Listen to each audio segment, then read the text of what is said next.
Hello बच्चों, कैसे हैं आप सभी। उम्मीद करती हूँ आप सभी बहुत ही अच्छे होंगे और अच्छे होने के साथ साथ अपनी पढ़ाई पर भी अच्छे से ध्यान दे रहे होंगे। तो आइए बच्चों, एक त्योहार पर हम एक कविता गुनगुनाते हैं जिसका नाम है दीप जलाओ।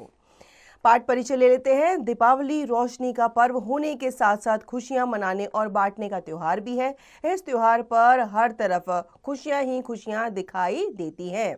उन्हीं का वर्णन प्रस्तुत कविता में किया गया है। तो कितने सुंदर तरीके से इस कविता में वर्णन किया गया है दीपावली का, ये हमें पढ़ के ही पता चलेगा। तो आइए बच्चों, साथ में इस कविता को गुनगुनाते हैं। दीप जलाओ आज दिवाली रे, खुशी खुशी सब हंसते आओ आज दिवाली रे।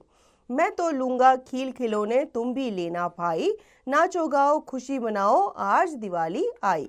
आज पटाखे खूब चलाओ आज दिवाली रे, दीप जलाओ आज दिवाली रे।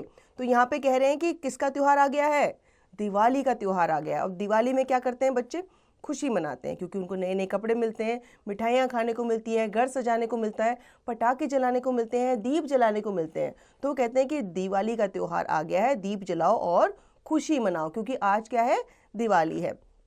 अब एक बच्चा यहाँ पे कहता है अपने पापा से कि मैं तो खील खिलौने लूंगा, और अपने दोस्त से या अपने भाई से भी कहता है कि तुम भी अपने पापा से या मम्मी से क्या कहना कि तुम्हें खिलौने दिलवाए, क्योंकि आज क्या है, दिवाली है, खुशियों का त्योहार है। तो हमें नाचना गाना चाहिए और खुशी मनानी चाहिए, पटाखे चलाने चाहिए और साथ साथ दीप भी जलाने चाहिए।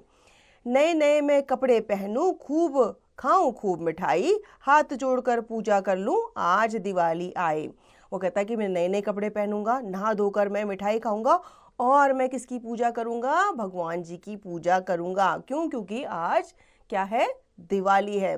तो बच्चों यहाँ पे सुंदर एक वर्णन किया गया है दिवाली का। दिवाली में बच्चे कितने खुश होते हैं क्योंकि उनको नए नए कपड़े पहनने को मिलते हैं, अच्छा उनको पकवान खाने को मिलते हैं, अपने रिश्तेदारों के घर जाने को मिलता है। तो उसी का वर्णन जो है इस कविता में किया गया है। शिक्षण निर्देश छात्रों को देश के प्रमुख त्योहारों के विषय में बताएं, जैसे मनाने का कारण, ढंग तथा अन्य विशेष बातें। साथ उनसे भी त्योहारों से संबंधित प्रश्न पूछें। अब आप त्योहार तो मनाते हो, लेकिन आपको अपने पेरेंट्स, अपने टीचर से पूछना चाहिए कि हम त्योहार क्यों मनाते हैं। हर एक त्योहार के पीछे एक हिस्ट्री होती है, एक रीज़न होता है जो हमें जानना बहुत ही ज़रूरी होता है, तभी हम और उत्साह के साथ उस त्योहार को मनाएंगे। शब्दकोश, दीप यानी कि दीपक जिसे लैंप कहते हैं, खूब यानी कि बहुत, अलॉट। अब आते हैं बच्चों इसके अभ्यास कार्य पर। बातचीत कीजिए, आपके राज्य का प्रमुख त्योहार कौन सा है। आपको बताना है दीपावली कब मनाई जाती है। बताओ बच्चों, कब मनाई जाती है। दीपावली से पहले कौन सा त्योहार आता है। तो दीपावली से पहले दशहरा आता है।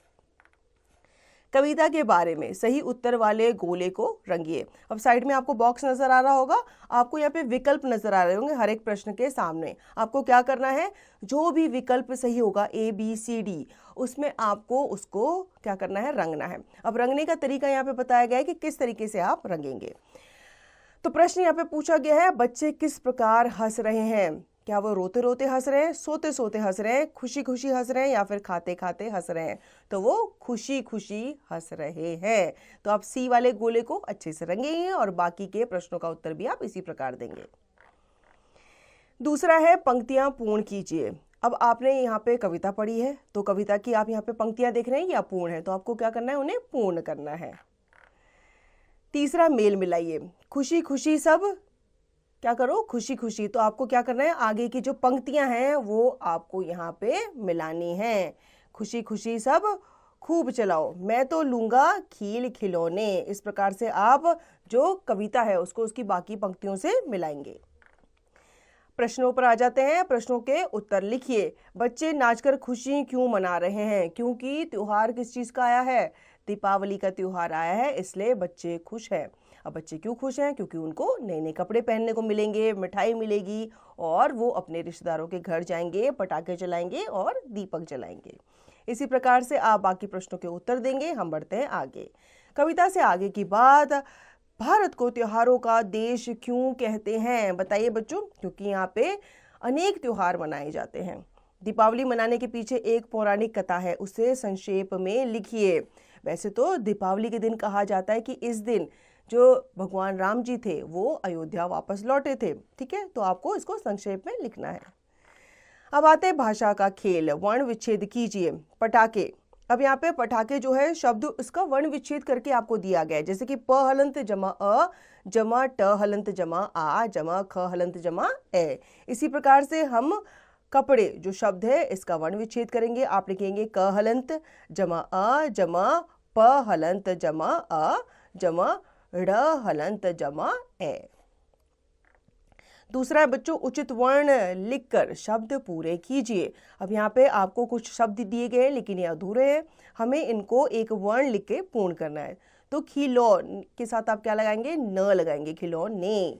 इसी प्रकार से आप बाकी के शब्द को पूर्ण करके लिखेंगे। तीसरा है बच्चों, वर्णों को क्रम में रखकर सार्थक शब्द बनाइए। अब यहाँ पे जैसे लौखीने लिखा गया है तो लौखीने नहीं होता, खिलौने होता है। इसी प्रकार से ठा ई मी नहीं होता, मिठाई होता है। तो आप इनको सही प्रकार से लिखेंगे और इन्हें पूर्ण करेंगे। बच्चों की सभा समूह कार्य, मिट्टी का एक दिया लेकर उसे रंगों से सजाइए। अब ये एक्टिविटी आपने स्कूल में भी की होगी, आपके टीचर ने आपको बोला होगा कि आपको एक मिट्टी का दिया लेके आना है, उसको आपको रंगना है और उसको आपको सजाना है। चर्चा करें, त्योहार पर आपके घर में कौन कौन से कार्य रोज के कार्यों से अलग होते हैं, तो इस पे आपको चर्चा करनी है। रंगोली बनाओ, अपनी अभ्यास पुस्तिका में रंगोली बनाकर रंगील पेंसिल से उसमें रंग भरिए। अब आपने मिट्टी में जमीन पे रंगोली तो बनाई होगी रंगों की, आपको क्या करना है, अपनी पुस्तिका में, अभ्यास पुस्तिका में आपको पेंसिल से पहले तो रंगोली का डिजाइन बनाना है, उसके अंदर आपको क्या करना है, रंग भरने हैं। तो बच्चों उम्मीद करती हूँ आपको ये अध्याय अच्छे से समझ में आया होगा। इस अध्याय को आप पुनः दोहराएंगे और इसका निरंतर अभ्यास आप करते रहेंगे।